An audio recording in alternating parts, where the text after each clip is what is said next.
Hello बच्चों, आप सभी का हमारे गुरुजन एकेडमी यूट्यूब चैनल पर स्वागत है।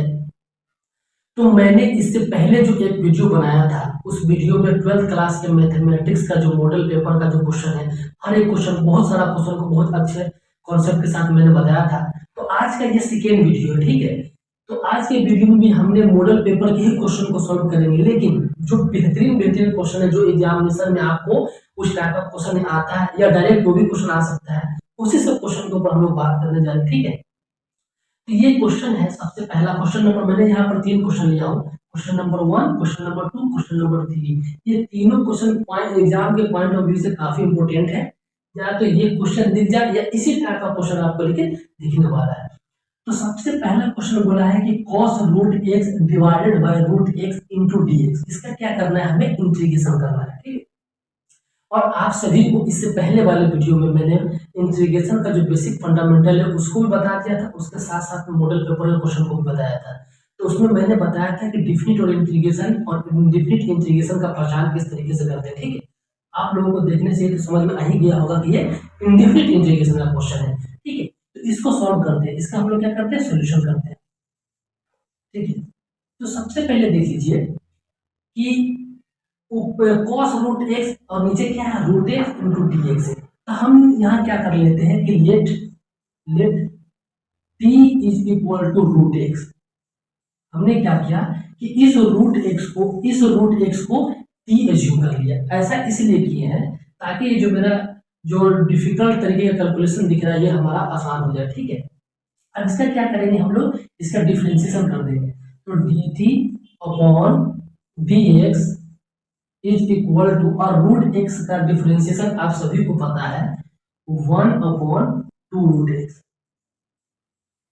अगर 1 अपॉन 2 रूट एक्स किस तरीके से आया, अगर आपको नहीं समझ में अगर आ रहा होगा तो चलिए मैं यहाँ पर बता देता हूँ। तो आप सभी को पता होगा कि x to the power n का डिफरेंशिएशन जो हम लोग करते हैं क्या होता है, n into x to the power n minus 1। ये होता है, इसका क्या होता है डिफरेंशिएशन, अगर x to the power n है तो, ठीक है। x टू दी पावर अगर n है तो इसका जो डिफरेंशिएशन है वो होता है n into x to the power n minus 1। देखिए यहाँ पर रूट x है, तो रूट x को अगर x to the power n के फॉर्म में बनाए तो हम लोग क्या कर सकते हैं, तो देख लीजिए ये रूट x है, ये रूट x। अगर इस रूट x को अगर हम लिखना चाहें तो x to the power 1 upon 2 लिख सकते हैं, कहीं कोई दिक्कत नहीं है, क्योंकि रूट x के बदले में ही 1 अपॉन 2 हम लोग लिखते हैं, ठीक है। तो अब ये जो हमारा x की पावर 1 अपॉन 2 ये हमारा इस फॉर्म में आ गया, ठीक है। x to the power 1 upon 2 is equal to, आप इसको क्या कीजिए, इस फॉर्मूला से रिलेट करना सीखिए। किसी भी कैलकुलेशन को या किसी भी क्वेश्चन को आप फॉर्मूला से रिलेट करना सीखिए, तभी जाकर के आप उसको सही तरीके से समझ पाएंगे, ठीक है। तो देखिए यहाँ x to the power 1 upon 2 है और यहाँ पर x to the power n है। इसका मतलब होगा जो ये 1 अपॉन 2 है ये x की पावर n की ही वैल्यू है। ये जो 1 अपॉन 2 है किसकी वैल्यू है, n की ही वैल्यू है, ठीक है। तो हम क्या करेंगे, n डायरेक्ट क्या आता है, 1 अपॉन 2 आ जाएगा, 1 अपॉन 2 इंटू। अब देखिए यहाँ पर x है तो x को रहने देंगे, और यहाँ पर n माइनस 1 है तो n की जगह पर कितना होगा, 1 अपॉन 2, 1 अपॉन 2, ठीक है। फिर माइनस जो 1 तो ऑलरेडी है 1 हो जाएगा, ठीक है, is equal to 1 upon 2 into x to the power, अगर मान लीजिए 1 अपॉन 2 माइनस 1, इसको अगर माइनस करेंगे कितना आ जाएगा, 1 अपॉन 2 आ जाएगा, ठीक है। अब देख लीजिए is equal to 1 upon 2, x की पावर 1 अपॉन 2 को ही तो रूट एक्स लिखते हैं, ठीक है। तो x to the power 1 upon 2 क्या रूट एक्स के लिख देंगे, ठीक है। 1 अगर रूट हटेगा 1 अपॉन 2 हटेगा तो रूट एक्स हो जाएगा, तो कितना आ जाएगा 1 अपॉन रूट एक्स, ठीक है। ये कितना है 1 अपॉन 2 रूट एक्स, यही है ना। इसीलिए इतना कुछ नहीं करते हुए डायरेक्ट हम लोग याद रखते हैं कि रूट एक्स का वैल्यू 1 अपॉन 2 रूट एक्स होता है, ठीक है। इतना समझ गए, क्योंकि देखिए अगर इस रूट एक्स का value direct 1 upon 2 root x का याद नहीं रखेंगे तो हमें इतना स्टेप से गुजरना पड़ेगा, ठीक है। और हमारा एग्जामिनेशन में तो भाई एक लिमिटेड टाइम मिलता है, ठीक है, कि आपको सारा क्वेश्चन को 3 घंटा में ही जवाब देना है, और हमारे पास इतना क्वेश्चन का हर एक स्टेप करने के, अगर मान लीजिए ये क्वेश्चन ऑब्जेक्टिव में पूछ दिया, ठीक है, तो ऑब्जेक्टिव क्वेश्चन का जो आंसर होता है, ठीक है, वो तो हम सिर्फ उसको एग्जामिनर को हमें आंसर से मतलब है, ठीक है, वो तो ये कैलकुलेशन देखने वाला नहीं है कि आप इसका कैलकुलेशन किया कि नहीं किए। तो इसीलिए हम लोग कुछ कुछ जो बेसिक टर्म है उसका इंटीग्रेशन और उसका डिफरेंशिएशन डायरेक्ट उसका वैल्यू याद रखते हैं। अगर रूट एक्स का डायरेक्ट वैल्यू 1/2 हम लोग याद रखेंगे, इतना स्टेप करने की तो जरूरत नहीं है, ये सारा स्टेप्स हम लोग बच जाएंगे, ठीक है। चलिए, तो इतना समझ में आ गया। तो डी यहाँ फिर अब ये स्टेप तो हम लोग सिर्फ 1/2 निकालने के लिए किए हैं। चलिए अब यहाँ से हम लोग फिर दोबारा आ जाते हैं। तो क्या हमने क्या वैल्यू निकाला था, dt upon dx is equal to 1/2 √x, ये निकाला था, ठीक है। यही क्वेश्चन चल रहा है अभी, ये क्वेश्चन ही इधर चल रहा है, ठीक है। मत समझ लीजिएगा इस क्वेश्चन का सोल्यूशन ऐसा नहीं है, ये क्वेश्चन अभी हम लोग इसके बाद देखेंगे, ठीक है।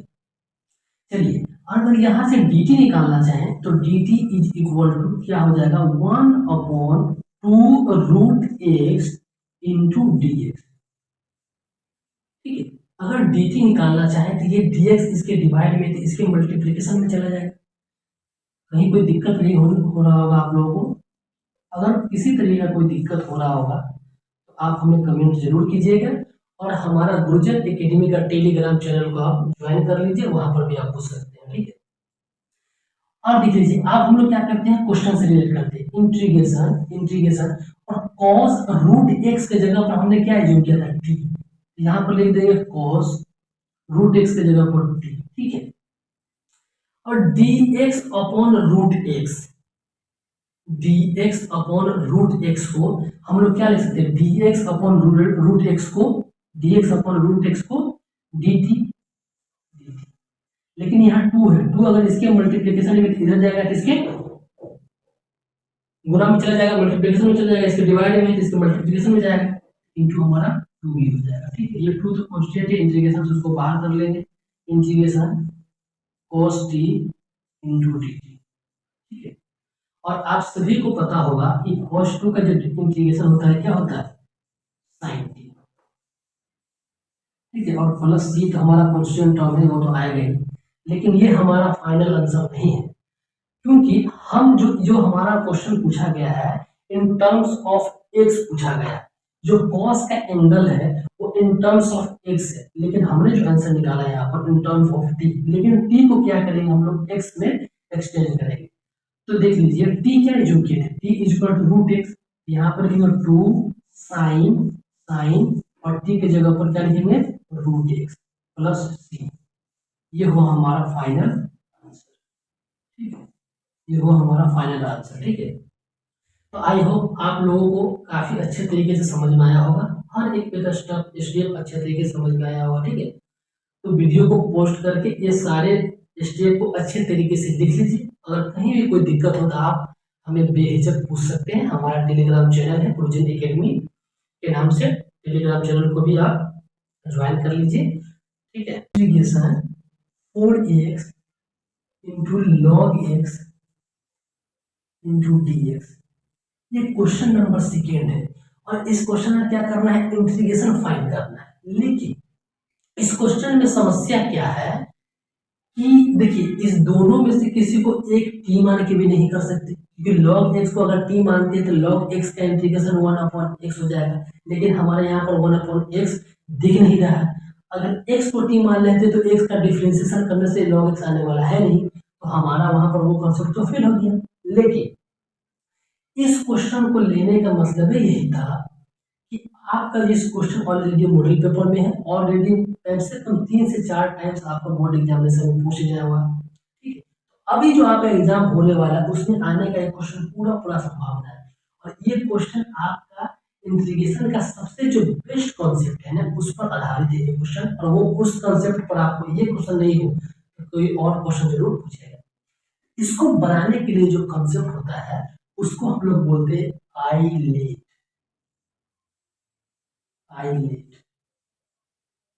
मतलब क्या हुआ, आई का मतलब इनवर्स, एल का मतलब लोगरिथमिक, ए मतलब अलजेब्रिक, टी मतलब ट्रिग्नोमेट्रिक, ई मतलब एक्सपोनेंशियल। मतलब आई इनवर्स लोगरिथमिक ठीक है, अलजेब्रिक और ट्रिग्नोमेट्री,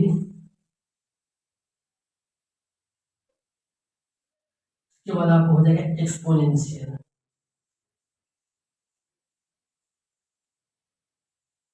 ठीक है, ये पांचों से मिल करके हमारा ये कॉन्सेप्ट तैयार होता है। तो सबसे पहले ये क्वेश्चन जो अगर हम सॉल्व करेंगे तो सबसे पहले जो वेटेज देंगे, सबसे ज्यादा जो वेटेज देंगे वो हम लोग देंगे इनवर्स को, इसका स्थान हो जाएगा पहला। ठीक है, ये टॉप पर बैठा हुआ है। इसके बाद सेकेंड में वेटेज देंगे तो हम लोग लॉगरिथमिक फंक्शन का। थर्ड में जो वेटेज देंगे वो हम लोग देंगे आपको अलजेब्रिक फंक्शन का। जो चौथे नंबर पर वेटेज देंगे वो देंगे ट्रिग्नोमेट्रिक फंक्शन का। जो पांचवें नंबर पर वेटेज देंगे वो देंगे एक्सपोनेंशियल फंक्शन का। ठीक है, समझ गए? तो इस तरीके से आप हम लोग इसको सॉल्व करेंगे। हम सभी ने 8, 9, 7 क्लास में एक कॉन्सेप्ट पढ़े थे जिसको बोलते हैं बोर्ड मास। क्या बोलते हैं? BODMAS. ठीक है, बोर्ड मास मतलब bracket of division, multiplication, addition, subtraction. लेकिन हम लोग जो क्वेश्चन को सॉल्व करते थे तो उसी को सबसे पहले वेटेज देते थे क्वेश्चन में, अगर ब्रैकेट है कि नहीं, ऑफ है कि नहीं, डिवीजन, फिर मल्टीप्लिकेशन, फिर एडिशन, फिर सब्ट्रैक्शन। इसी तरीके से हम लोग इसको भी सॉल्व करेंगे। बस यहाँ पर फंक्शन चेंज है इसलिए यहाँ पर नाम चेंज है, बाकी कॉन्सेप्ट सेम वही है। ठीक है, तो अगर देखिए तो integration 4x into log x into D x, और ये 4 कॉन्स्टेंट है जिसका कोई काम नहीं इंटीग्रेशन के अंदर, ऑलरेडी इसको बाहर कर लेते हैं। x into log x into D x. समझ में आ गया होगा यहाँ तक आप सभी को? अब यहाँ पर एक चीज देखिए कि सबसे पहले इनवर्स आता है, लेकिन इनवर्स इस आपको क्वेश्चन में कहीं भी दिख रहा है? नहीं दिख रहा है। मतलब कि इनवर्स को हमें कोई मतलब नहीं है, इनवर्स से अभी हमारा इस क्वेश्चन में कोई मतलब नहीं। हालांकि कॉन्सेप्ट में बहुत मतलब है लेकिन इस क्वेश्चन में कोई मतलब नहीं है। सेकेंड में आता है लॉग। लॉग यहाँ पर दिख रहा है, हाँ बहुत बड़ा दिख रहा है यहाँ पर, ये लॉग। इसको हम लोग क्या करेंगे? फर्स्ट, सबसे पहले, क्योंकि भैया अगर इनवर्स नहीं है, अगर इनवर्स नहीं है तो सबसे फर्स्ट कौन आ जाएगा? लॉग आ जाएगा। अगर इनवर्स नहीं है तो सबसे पहला तो इसी को काउंट करेंगे ना, इसका कोई मतलब नहीं है इस क्वेश्चन में। फर्स्ट ये लॉग फर्स्ट, उसके बाद अलजेब्रा। अलजेब्रा है, ये है, ये हो जाएगा हमारा सेकेंड। समझ में आ गया? तो ये आई लेफ्ट का काम इतना ही था। इसके बाद जो कॉन्सेप्ट आएगा उस कॉन्सेप्ट का काम आपको इंटीग्रेशन के हर एक आइलेट के आधारित पर जो भी क्वेश्चन होगा उस हर क्वेश्चन में आपको ये चीज लगेगा। उसको हम लोग लिखते कैसे हैं देख लीजिए। ठीक है, फर्स्ट फंक्शन, फर्स्ट फंक्शन को जैसे दिया हुआ है वैसे ही शांति से लिख लेंगे, क्योंकि जो सबसे पहले नंबर पर आता है भैया उसका क्या होता है? महानता सबसे ऊपर होता है, वो बड़े लोग हैं। तो first function into into integration का साइन देंगे। उसके बाद यहाँ पर लिखेंगे सेकेंड फंक्शन। ठीक है, सेकेंड फंक्शन, ठीक है, इनटू डीएक्स। ठीक है, अगर इन टर्म्स ऑफ डीएक्स पूछे तो डीएक्स लगाएंगे इंटीग्रेशन का sign, in terms of Y पूछे तो वाई लगाएंगे, लेकिन अभी हम इस क्वेश्चन में एक्स के रूप में तो इसलिए हम लोग यहाँ पर डीएक्स लिखते हैं। फर्स्ट फंक्शन इनटू सेकेंड का integration, first function into second का इंटीग्रेशन माइनस इंटीग्रेशन का साइन, और डिफरेंशिएशन ऑफ फर्स्ट। ठीक है, फर्स्ट फंक्शन इनटू सेकेंड का integration minus differentiation of first, differentiation of first, समझ गए? इनटू इनटू इंटीग्रेशन का साइन देंगे। ठीक है, इंटीग्रेशन का साइन देंगे, हो गया फर्स्ट फंक्शन इनटू सेकेंड का integration minus DC of first into integration of second, integration of second. ठीक है, सेकेंड का इंटीग्रेशन। अब dx, अगर हमारा ये question dx in term of dx है इसीलिए हम लोग यहाँ dx लिख रहे हैं, फिर ब्रैकेट क्लोज्ड, और यहाँ भी हम लोग देंगे dx, क्योंकि ये dx इस फंक्शन के लिए, ये dx ये सारे फंक्शन के लिए, क्योंकि इंटीग्रेशन है तो dx आएगा। अब चलिए इतना आप लोगों को समझ में आ गया होगा। इसी जैसे जैसे जब बोला गया है उस वैल्यू को उसी तरीके से पुट करते चलेंगे और हमारा आंसर निकलते चलेगा। तो फर्स्ट फंक्शन फर्स्ट क्या है हमारा log x, ये फर्स्ट है log into integration second function, second क्या है x into D x minus integration, ठीक है, डिफ्रेंसिएशन ऑफ फर्स्ट, और फर्स्ट में क्या है log x, तो log x का डिफ्रेंसिएशन 1/x, ठीक है, into integration second function, second में हमारा क्या है x है इंटू डी एक्स, फिर bracket close into D x. इसके बाद फिर से इसको next step log x into, और x इंटू डी एक्स का इंटीग्रेशन आप सभी को पता है x की पावर 2/2, क्योंकि ये फॉर्मूला आप सभी को तो पता ही होगा x to the power n, अगर इसका इंटीग्रेशन करेंगे x to the power n plus 1 divided by n plus 1 होगा, ठीक है, x की पावर 1 है तो 1 n 1 प्लस 1 तो x की पावर 2/2 फिर माइनस, ठीक है, इंटीग्रेशन, अब देखिए 1/x इंटू 1/x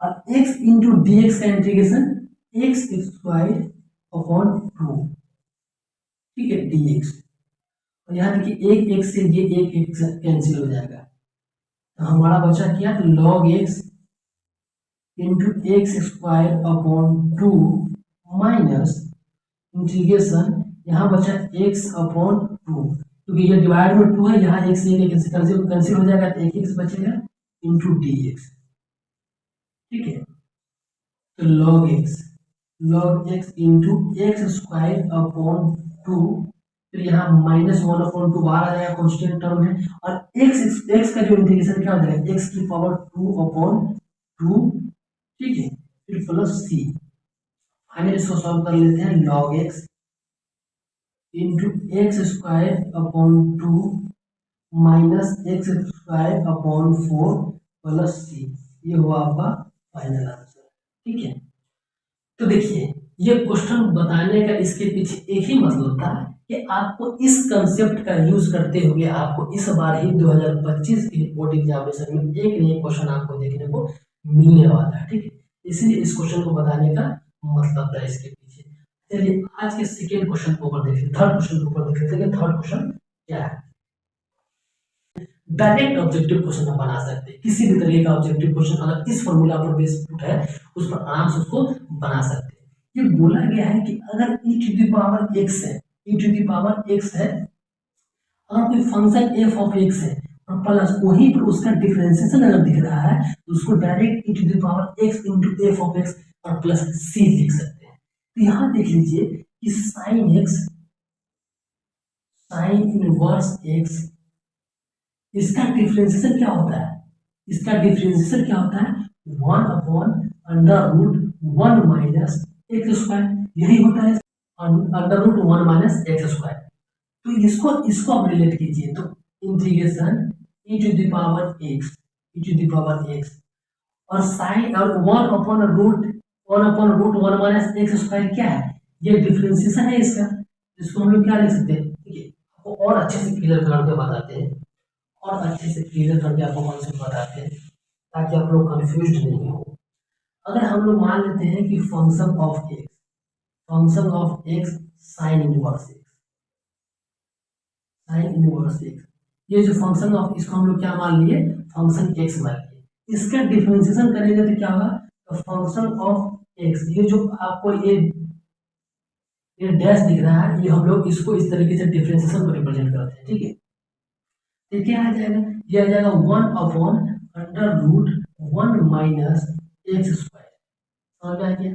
चलिए अब इसको यहाँ पर उठा के डाल देते हैं, integration e to the power x, ठीक है, फिर ब्रैकेट और फंक्शन ऑफ x, ये जो साइन इनवर्स x दिख रहा है, साइन इनवर्स x, इसको हम लोग क्या मान लेंगे फंक्शन ऑफ x, ठीक है, फिर प्लस और ये समझ में आ गया, और 1/√1 माइनस एक्स स्क्वायर क्या है, function of differentiation of function of x, यही है ना। देखिए इसको हम लोग अगर f(x) मानेंगे तो इसका डिफरेंशिएशन यही आ रहा है ना, तो हम लोग इसको अगर f(x) मानेंगे तो f'(x) तो यही होगा f'(x), ठीक है, तो is equal to e to the power x e to the power x function of x plus C. आप इसको लिखना चाहेंगे तो देखिए इसको क्या लिखेंगे, e to the power x तो होगा ही, लेकिन फंक्शन ऑफ x, तो फंक्शन ऑफ x क्या है, क्या यूज किया हमने फंक्शन ऑफ x को, sine inverse x, sine inverse x plus C, ये इसका आंसर। ठीक है,